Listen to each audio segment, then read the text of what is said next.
Yeah, like, how's it been going? What have I been up to? Watching TV, thinking about this project and its future directions. Um,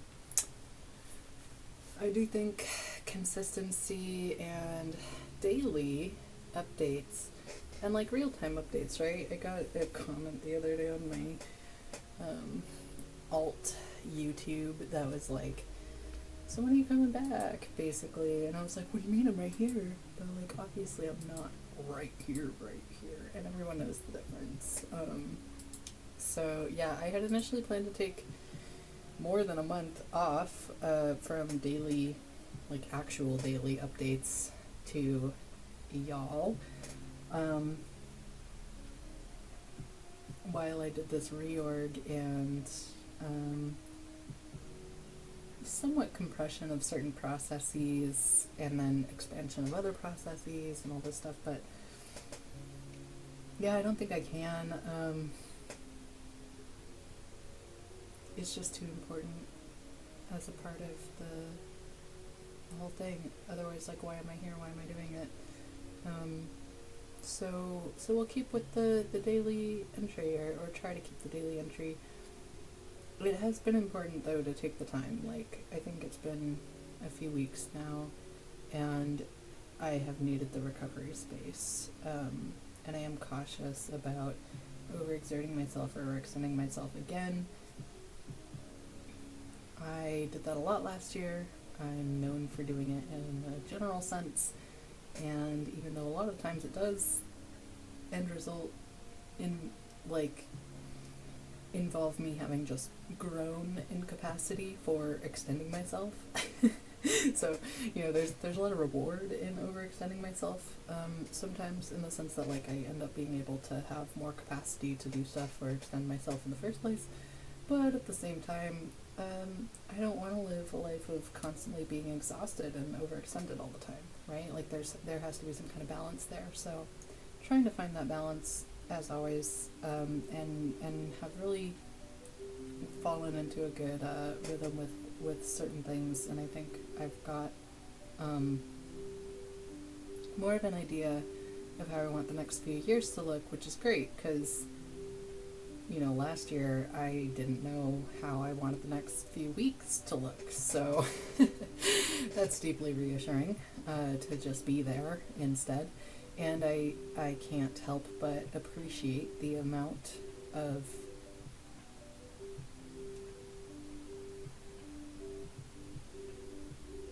work that I put in last year for this transitional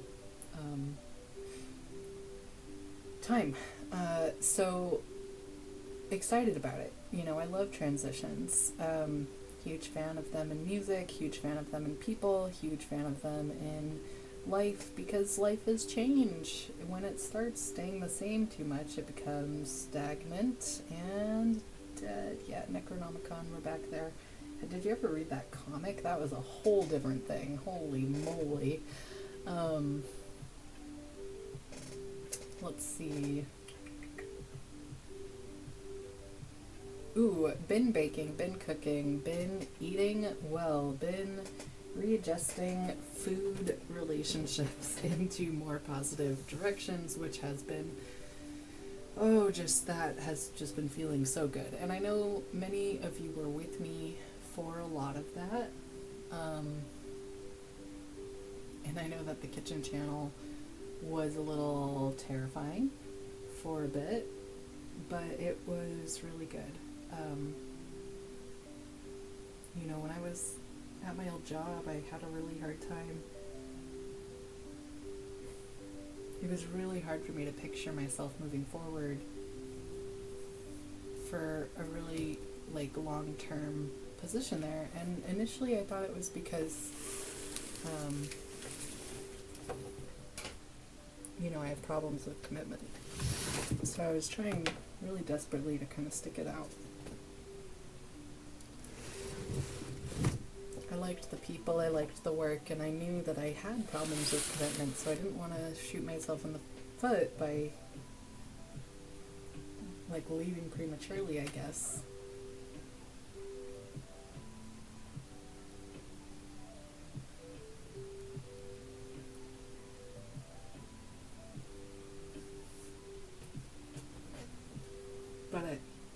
it turned out that I couldn't see myself continuing forward, long term, 10, 20-year plans, which I love the idea of sinking my life into something, right? I love the idea of having the same job every day for the rest of my life. I know that's silly like that, but it's the reassurance of it, right? Like, my commitment issues are part of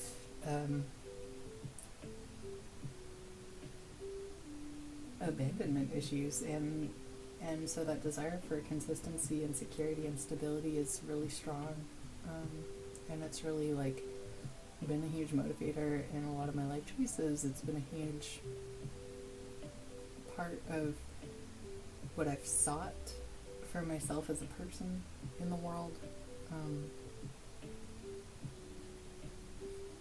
So the shift into starving artist was really emotionally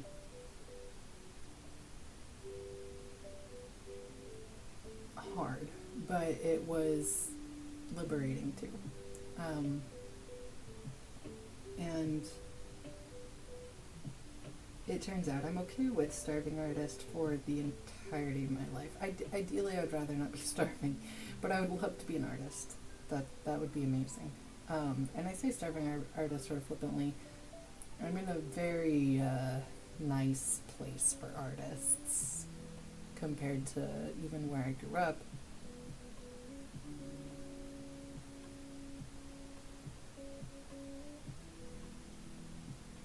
I know most people can't do art for like their job. I get that. They should be able to, though. They really should.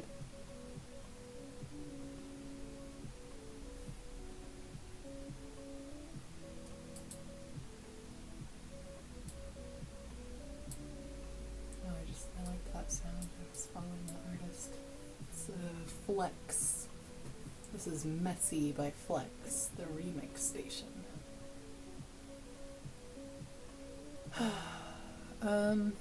Let's see, where was I going?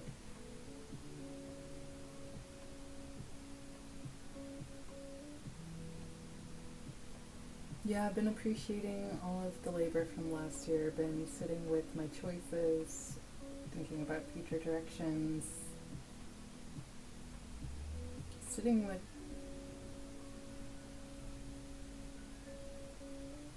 a future I don't hate, which I didn't realize how much I hated the idea of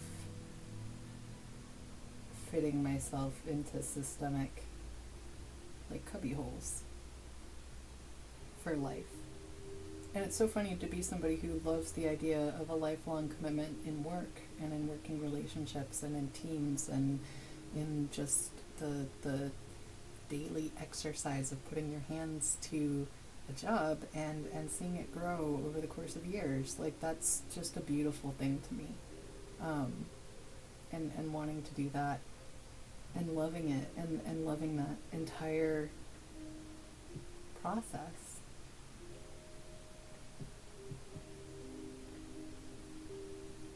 And the joy I feel of not being forced to do that in a way that actively worships death and encourages the oppression of my people and me is so joyous. And it's so, like, there's so many deeply conflicting things going on for me, honestly, at the moment. Just like being unemployed and being trying to take off with a podcast, comic art career, and web design. Yeah, I know, but like, sometimes I'm just like, what am I doing? Other times I'm like, I've never done anything better. I've never, ever worked harder. I've never tried harder. I've never employed more of my skills, more of my knowledge, more of my passionate interests. Like, I've never been happier. I've never been more fulfilled. I've never been, like, just all of these things. I'm reading again at voracious rates. I'm actually consuming TV shows and movies, which for a while I was just not. I just couldn't.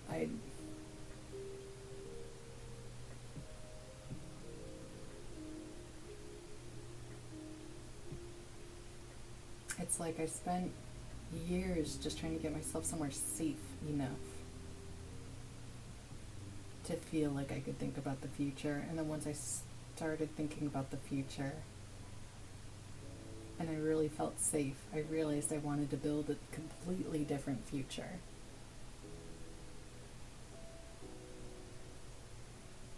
Once I had even a modicum of time to think about how I wanted to contribute to a larger world, which is the question really being asked right now. How do you want to participate? Whether you are raised in a highly individualistic culture, a highly collectivistic culture, the question of what do you bring to the table is always being asked of you by your social group.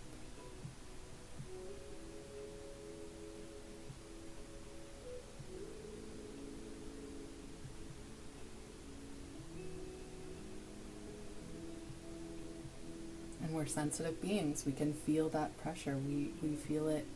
And for many of us growing up, or for many of us, it is the same pressure as church or as state or as education. You don't distinguish this pressure of essentially the unspoken social contract of you and your groups. It's never spoken about for what it is. It's spoken about through the modalities of the institutions that it's often expressed through, right? School, state.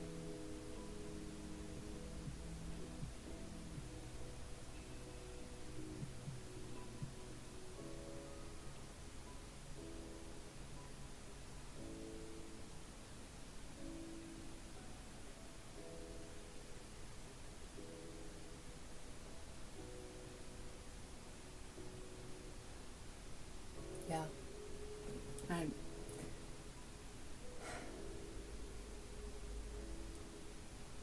struggling with that, struggling with existential weight, sadness, sorrow.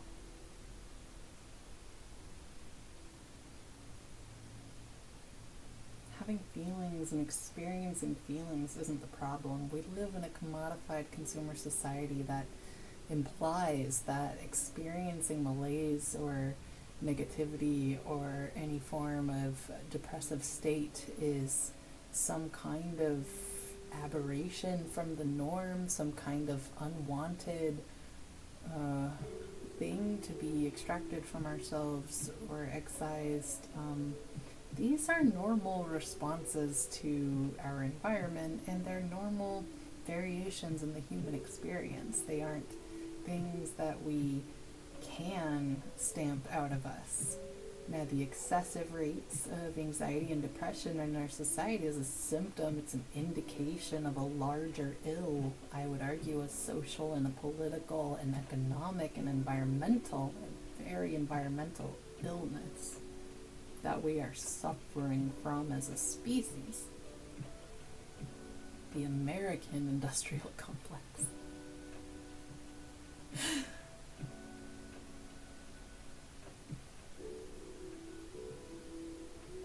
But there's still symptoms.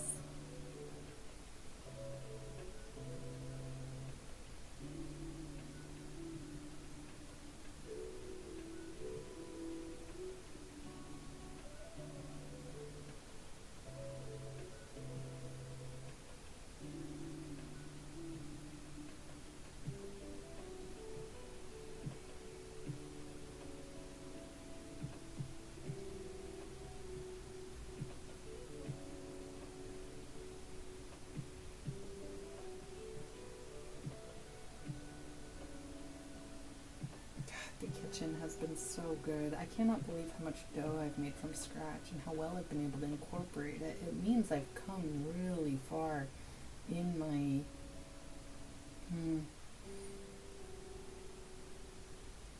kitchen mastery, I guess. The kitchen stuff is so intimate and personal. There are so many things about it that express your humanity in ways that are involuntary. You can't help expressing your humanity when you prepare food for yourself or others. It's one of the reasons that guest right and hosting has always incorporated food as an important ritualistic practice in those endeavors, at least partially as a protective form or as a way of showing good faith to your visitors. I know we're all obsessed, or we were all obsessed for a while about, poisoners and things and having food tasters and noble entrapment, or in the nobility trappings of society or whatever, but like just for the average person, traveler, people who sleep under bushes and do some basic farmsteading chores for the privilege of a bowl of soup, right? Yeah, that's basic fantasy stuff right there. Peasanthood is very understood. We all are still currently experiencing it somehow, no matter how upgraded our toys get. But this idea of preparing food, you can't hide your humanity while you go to prepare something that the only purpose of it is to nourish your human body. And the practice of consistently preparing food at my own house is one that I tried to begin implementing in 2015, 14 maybe. Well, 2011 if we're being super serious, maybe 2009 if we're getting really brass tacks. But it's been a long time, right? Certainly more than 5 years.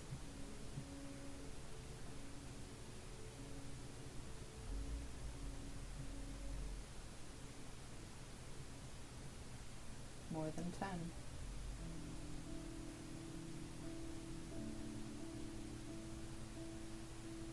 And it's been in response to this very sincere and very valid fear of nutrition scarcity, and food scarcity, but food insecurity. There's a lot that goes into food insecurity. It's not just access to healthy food. It's not having a Trader Joe's, although I like how accessible Trader Joe's is making healthy food to people. That's nice, but that barely touches the iceberg when it comes to food insecurity. Food insecurity, I would argue, is the consequences of food insecurity.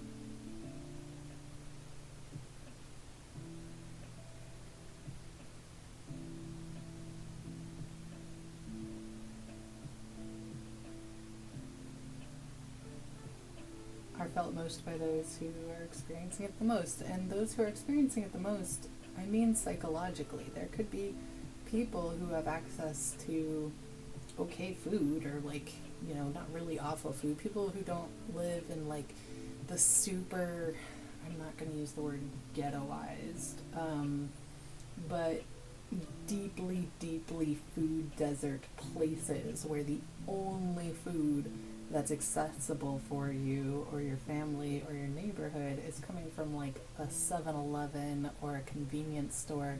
And I don't mean the kind of convenience stores they have in the UK or Europe where you can actually get fresh food there. I mean, the kind of convenience stores that you have in the middle of suburbia, where it's really just candy and Gatorade.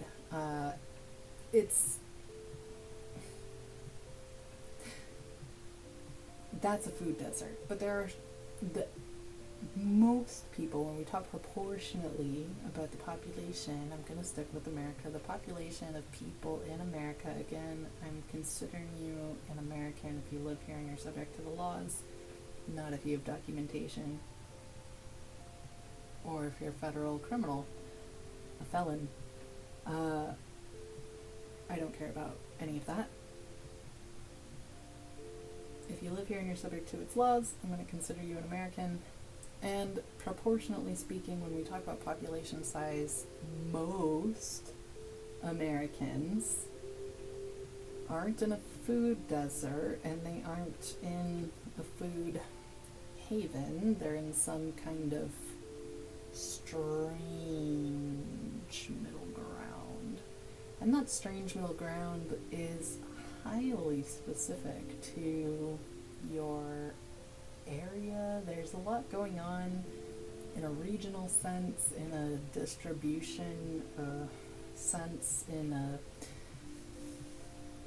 agriculture is a deeply dominated industry sort of sense. Yeah, but the average person just has like a highly unique psychological food insecurity, like schema for food insecurity. And it is, in America, it's really regionally unique. Your food insecurity is going to look so different than your neighbors, even if you're right next door. Your particular type of food insecurity is going to actually have a lot more to do with your ancestors' relationship to food and your experience with food in the world, and all of these other things that are more like family specific than they are neighborhood specific.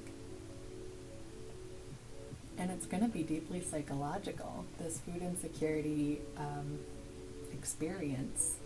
And I'm kind of just making these words up. I'm not pulling them from any kind of scientific thing. I'm using my general scientific background to make very specific claims about things that you should probably independently verify. But hopefully the experiential aspect of it is ringing true to you, because it's the experiential aspect of this phenomenon that I'm talking to, that I anticipate existing within the average American listener due to my confidence level that this is the average American experience.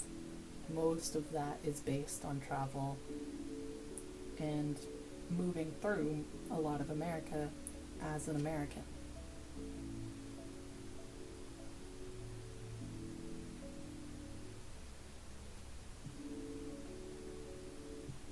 But this psychological food insecurity is going to be very specific to you. And I'm not even talking about eating disorders yet. I'm talking about a really vague but very real collection of barriers to your ability to eat in a way that's both nourishing, fulfilling, satisfying, gratifying, and in every way, actually good for you.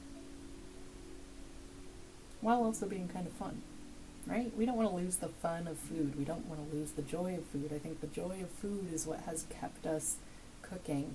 It's probably what made us try cooking food in the first place, which we can thank for our expanded cranial capacity and additional ability to fold our weird central nervous system organ so many times over on itself.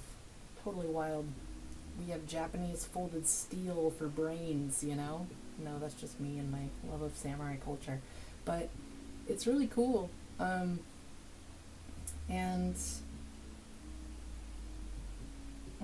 food insecurity and eating disorders are going to be different things. Eating disorders are a highly specific medical experience that outside of a society with that is significantly impacted by food insecurity might not even exist, right? Or definitely not exist at the levels they currently exist. So I have a tendency to skip over what I consider or think about as the medical perspective or the medical frame, because the medical frame and perspective, such as it exists currently in our present day America, is designed to address in an institutionalized, mostly biochemically based way the ailments of our physical body in a way that is systemic and capable of producing the same result across the largest groups of people. There's a lot of empiricism built into our medical community, but it is designed to address the needs of the day. And that's great. We need something to address the needs of the day. But a lot of what I like to talk about involves addressing the needs of the future. And while that does incorporate medical perspectives often, and we will need to continue to think about how we want medicine to look in the future and how the shape or the face of medicine may already be changing. But generally, when I talk about the struggles we face as humanity, as a species, and I bring it to the interpersonal or individualistic level, I rarely want to talk about it from the perspective of medicine within the current framework, because I don't think the current framework of medicine would be relevant or even real if other factors weren't at play. In the example of food insecurity in America, I think that if food insecurity in America was actually addressed, we would have less eating disorders. So talking about it from a problem-solving angle, talking about it from the perspective of addressing eating disorders in America misses the point, right? Are we going to address eating disorders in America by discussing unrealistic beauty standards, psychological self-perceptions at impressionable ages, different developmental stages of the human self-concept? Are we going to talk about our relationships with food and body? Are we going to talk about our relationships with body and exercise? Are we going to talk about our relationships with exercise and food? Or, from a strictly medical perspective, are we going to individually address the symptoms of these issues as they emerge in the person, depending on their capacity to pay and the availability of resources, most likely inadequately address an eating disorder in a person through the medical perspective, right? It's not up to snuff. Our medical industrial complex is designed to first and foremost use us experimentally and in a way that ensures the highest amount of profit, and otherwise it's used to more or less suppress us and our creativeness or our autonomy. At the very furthest extent, it might be pressed into addressing our actual medical needs. But in no way could I imagine the American medical system in its present format being capable or suitable to address something like eating disorders when larger issues such as food insecurity and so many things are at play there that feed into ultimate symptoms that individuals experience as eating disorders. Not to say that if you are experiencing an eating disorder that you should not seek help, because you should definitely seek help. I'm just pointing out that help is not always accessible to people for a variety of reasons. And also, it's not I should not use the word final solution, that is way too Hitlery. It's not it's not treating the cause, it's treating the symptom, right?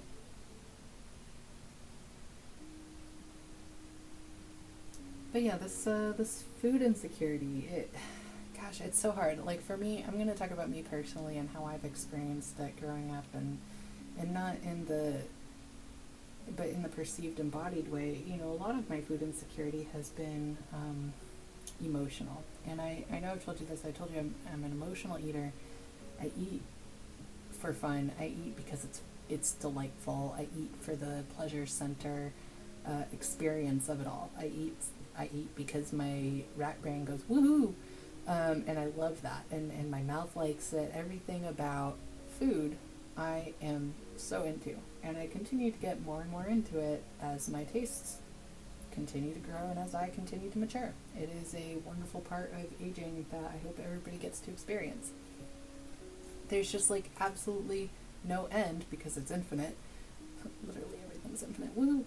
But there's no end in like the different ways you can combine food for pleasure purposes, and that's just beautiful to me. And so like to do little pleasure practices every day with food construction is like this radical self-care that overall reinforces a completely alternative paradigm to the current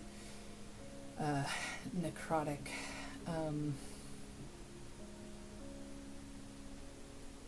system we're dealing with today. But yeah, food. Oh, I love food. Yeah.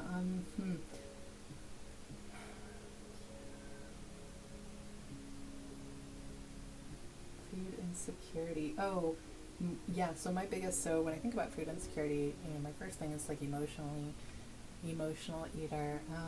And we all do eat emotionally. I have trained myself to eat unemotionally in the like food is fuel way, and I think that is a useful tool that most people should just have in their back pocket, just to know the way that food is fuel, right? Like which things will nurture you in what ways. That's like a dictionary of your own gut that you just are entitled to as a human being who needs to feed that gut, right? Like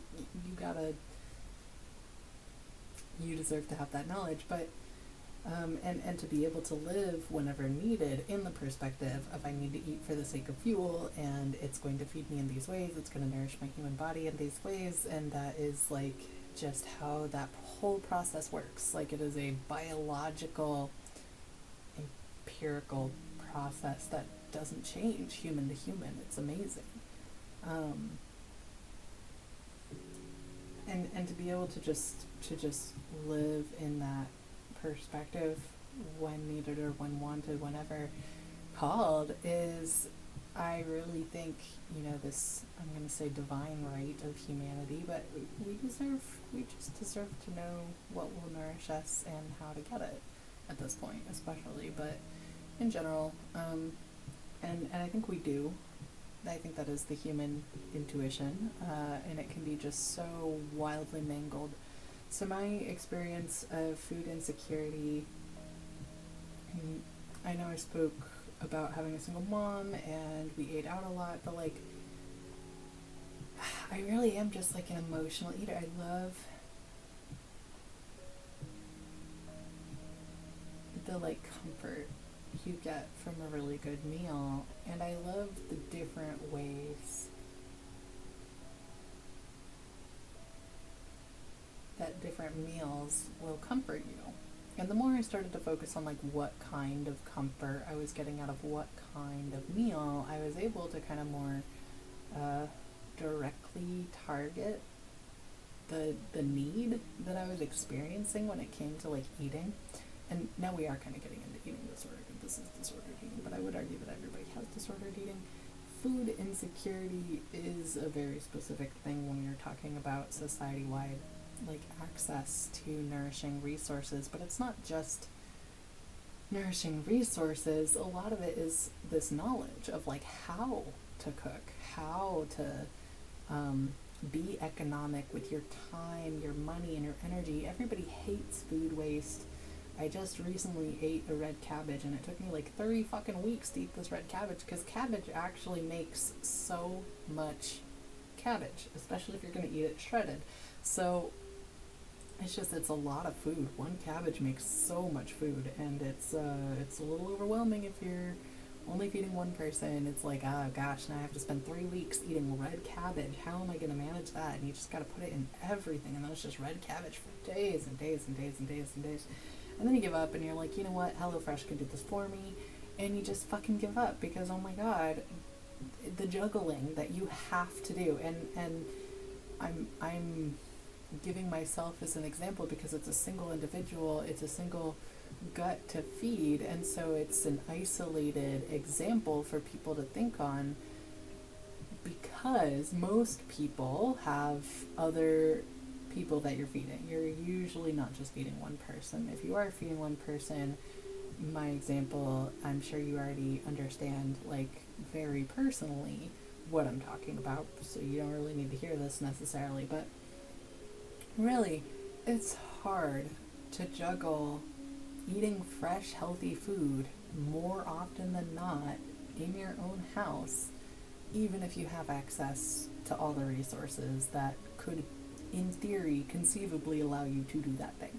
You're also juggling a lot of other aspects surrounding the economy of time, energy, and resources that have to be completely restructured in your mind with a lot of information to inform it, right? Like, I just did an insane amount of dough making purely so I could teach myself which doughs used like yeast versus not, which doughs used oil versus butter, which doughs used warm water versus cold water, all these different aspects that allowed me to understand the way that the dough cooks through, and all of these things that you just have to know.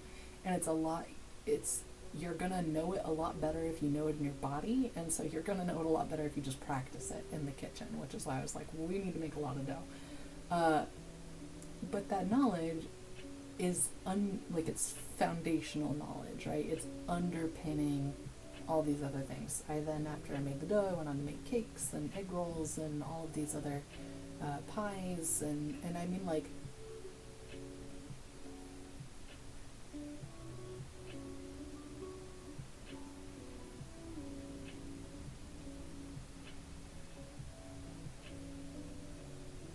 I have been working really hard to train my own kitchen into being as versatile as possible so that I could, in theory, reach into what I want to imagine as my magic bag of a kitchen, but my magic bag, and pull out whatever food I want to eat with a reasonable amount of time, right? I don't want to sink 5 hours into making myself food. That's something I learned back in 2011 when I first started. I was like, oh my god, you know what I love? I love tempura. And my biggest motivator in the kitchen is frying things. This shouldn't come as a surprise, but I fucking love fried food. Huge fan. Really think about cardiovascular health all the time because of this, because I know I will die of a heart attack if I allow my love of fried food to get too out of control, and if I don't exercise enough, and I'm not getting good fats and all of this stuff. But that cardiovascular health is the central thing, that the central system I'm focusing on for my overall health, because it is like the most efficient way to ensure an overall good healthy baseline is looking at that cardiovascular health. So it's the one I think about the most, and my love of fried food is my biggest potential adversary, or potential area in which I'm going to self destruct, literally because I just love fried food. It's so good. So, when I was first trying to interest myself in the kitchen because I thought urgently that it would help save my life later on, which I was so right about. But I was really trying to teach myself how to cook and how to do some foundational stuff so that I would have an easier time with more complex tasks, and realizing just how complex kitchen tasks really are. And so getting into this whole process and realizing oh my god, if I want to do tempura, going out for sushi and getting the vegetable tempura appetizer, right? Just the most bog standard tempura. It can totally be easily recreated at home. But it takes 3 fucking hours. It took so long to make that. And I kept trying to cut the time down. And no matter what I did, I still had to stand over a hot stove, flipping these little pieces. And part of that is my commitment to a very specific set of kitchen tools, and that's all tied into my own embodied understanding of physical wellness that is highly unique to me. But I also didn't want to commit to having tools to deep fry all the time, because if I did cut it down, this is a decision I made back in like 2015, 2016. I was like, well, I could improve my ability to make tempura at home, right? Like, I'm an adult now, we could upgrade the kitchen a little bit. I could improve this capacity to do tempura from home, but I would have to invest in a tool whose only job is to deep fry. And this air fryers have changed the game. We're not talking about that right now because I'm very careful with my air fryer use for that reason. But at the time, thinking about oil and deep frying oil, also air fryers are not the same thing. I love deep fried in oil, and that's a very specific and important thing I've learned because I've tried frying everything in every type of oil. Not to brag or anything, but I really like fried food. So yeah, I just decided not to buy one of those deep fryer things where you can deep fry stuff from home if you really want to. You can make it very easy. I decided to keep it difficult. I decided that tempura from home just had to be a 3-hour event, and we just had to commit to that, right? And that's nice. That's like a nice thing to think about having at your house sometimes. Is I think it's tempura night. We're gonna spend 3 hours painstakingly frying these vegetables over the stove in some hot oil, and we're gonna commit to using a significant amount of probably canola or vegetable oil to make that happen, and that's just how the night's gonna go. And in doing it that way, you are long form allowing the actual cost of the food or materials cost, the genuine real cost, to take up the amount of time it deserves to take up for how much is going into making it. When you think about what had to happen for the canola and the vegetable oil to occur in the first place, there's this significant amount of bodies involved in that oil, right? There's a lot of bodies in that oil. Canola and vegetable oil have a high likelihood in my heart, this is just how my emotional heart feels that it is, but it's more likely to kill you via heart attack because so many more people died to make it. And I know that that's not true, but it's a very convenient way to remember which of the oils are the worst ones for your heart. I think of olive oils, and I think of olive branches and peace doves, which has its own deeply ambiguously coded history, right? Oil in our world has so much history, and when we cook with it, we evoke that history.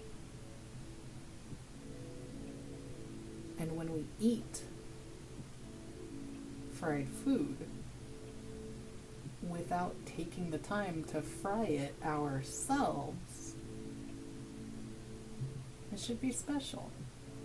It should mean something. Just because of everything that's gone into doing it. Even if we can make it faster, should we make it faster, is a valid question. When I decided not to buy the utensils I would need to better deep fry things more often, that was a conscious choice I made for my own health. I know I love fried food. I know I'm going to eat fried food out. I know it's something that I'm going to want to eat when I go out. I know I'm going to call my local taco shop and order french fries for the millionth time because it's $4 and I fucking love french fries. Well, it's $4.75 or something, or $4.25. No, it's somewhere in there. I heard recently that the banks are not very good anymore at keeping track of their change. Isn't that interesting? I think things are really breaking down now, And I think it's more of a question of whether we want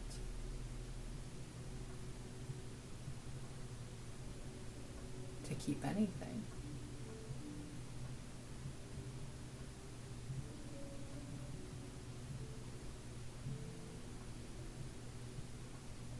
And if so, what?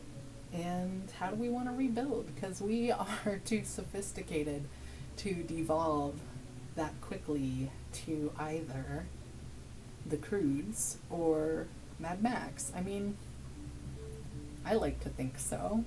More people than I am comfortable with are excited for a era of Mad Maxdom, so that's always concerning. But I take those people with a grain of salt. I don't really think that they want that level of dystopian apocalypse unless it is the inevitable fallout. Oh gosh. Of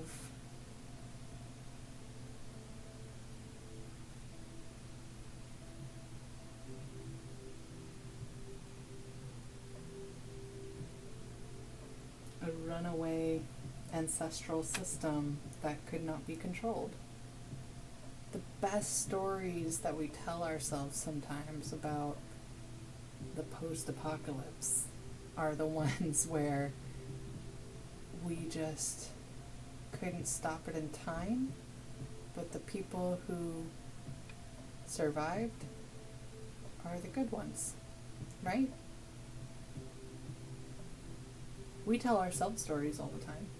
The fact that we have so much variance on post-apocalyptic stories tells us a lot about the way humanity thinks about futures and outcomes.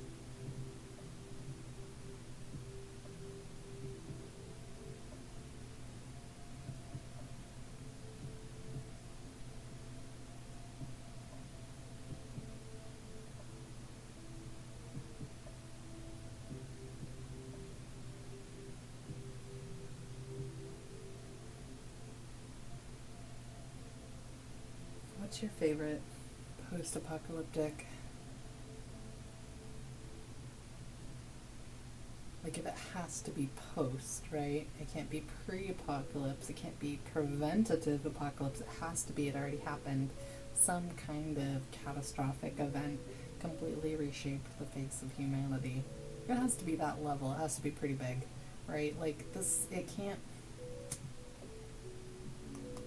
One of the downsides of adding nuance to everything is the convenient use of shades of gray by bad actors in conversations. Oh, but isn't that just always the way?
Yeah.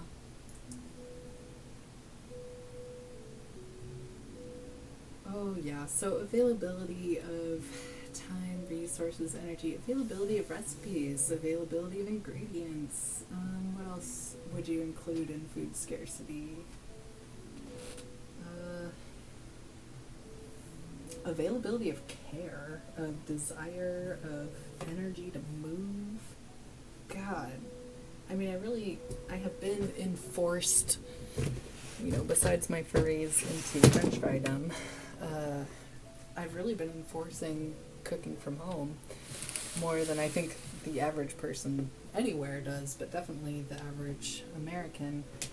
Um, and it's been a difficult shift.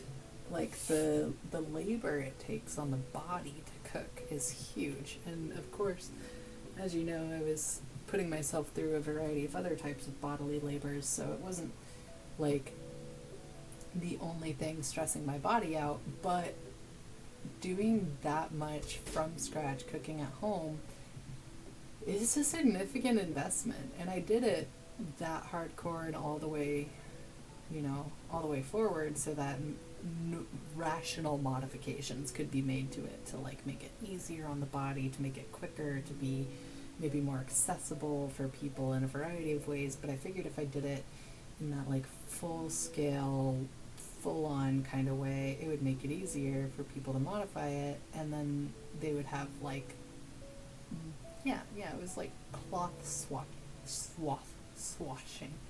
I cannot say that word. But I just keep saying but and yeah. It has been very enjoyable, and I think recently the quiet from me has at least in part been just a joy of a new level of achievement in my own kitchen, in my own home, and just taking time to appreciate that and shelter in it and cook for myself. I did a lot of different joyful recipes, like in celebration, right, of the new achievement that we unlocked with my kitchen together as a community.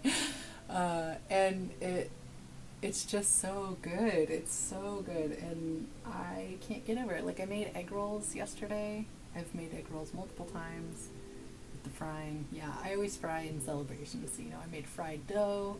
I made egg rolls, like I said. They were really good. I used the popcorn tofu recipe, but I cut the popcorn tofu into a loaf rather than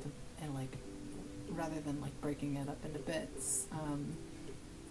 So that I would have like long thin strips of it, and then I coated it in the usual marinade of like 3 tablespoons cornstarch, 3 tablespoons spices, 3 tablespoons oil, and then like I think soy, and then I fried that up in the air fryer it's like 20 minutes on 400, 40 minutes on 400. But I would check it before then. And then, just some vermilion rice noodles and red cabbage. Like I said, a lot of red cabbage, fresh ginger and fresh garlic, because I had it. And anything else go inside that? Nope. And then wrapped in phyllo dough that I made myself from scratch. Very excited about phyllo dough. My favorite thing about phyllo dough is you make it with oil, and that's what gives it kind of like that elasticity that lets it stretch around food and things. Oh god, and it bubbles. Oh, it's so cool. So yeah, phyllo dough is so versatile. I did try to make baklava again, and I forgot a very important step, and so what I ended up making was like honey crunchies, which was also good. Honey crunchies were also yum. But yeah, it was a really good just like kitchen celebration, and then there were days and days and days where I just didn't cook.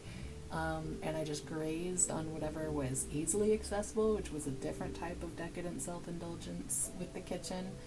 No less delightful, in which you just simply don't try that hard and you eat whatever is the easiest thing to eat, and just kind of whenever you're hungry, which is a great way to eat. I've heard it called grazing. It's a very low effort, one of my favorites. What I like to do is set myself up. This is really, when I'm planning and I get my meal prep hat on, I like to prep just enough real meals where I feel cared for, and then just enough like grazing opportunities where I feel interested. And then for 2 weeks, usually, like if I set it up right and I prep myself for that, I can go for 2 weeks without really thinking about food at all, but always having something delightful to enjoy whenever I want to eat. And that's how I like to live. I'm like, this is real life. Like this is what like genuine food care looks like. And it gets me really excited all the time, obviously, and I like to vary the menu and I just do all this stuff, but this is a form of joyful rejuvenation of my food relationships, which, as I've mentioned, have been disordered or impacted by food scarcity or a lot of other things relating to my history with food and my relationship with food and cooking in my life and in my kitchen. So just kind of subjecting you to a lot of my accomplishments lately and the ways in which I've celebrated and taken joy, because I know many of my listeners were with me during a lot of the experimental portions of this process. So I thought I'd just share with you how I've been enjoying it. So yeah, let's see. Oh, made beignets, made the weird spring rolls, made the pies. I think everybody saw the pot pies. Those were super good. That was like the first flex of my celebration, was really the pot pies, because the first dough that I wanted to have what I felt was like a good, real, like strong working relationship with was gonna be the pastry, like croissant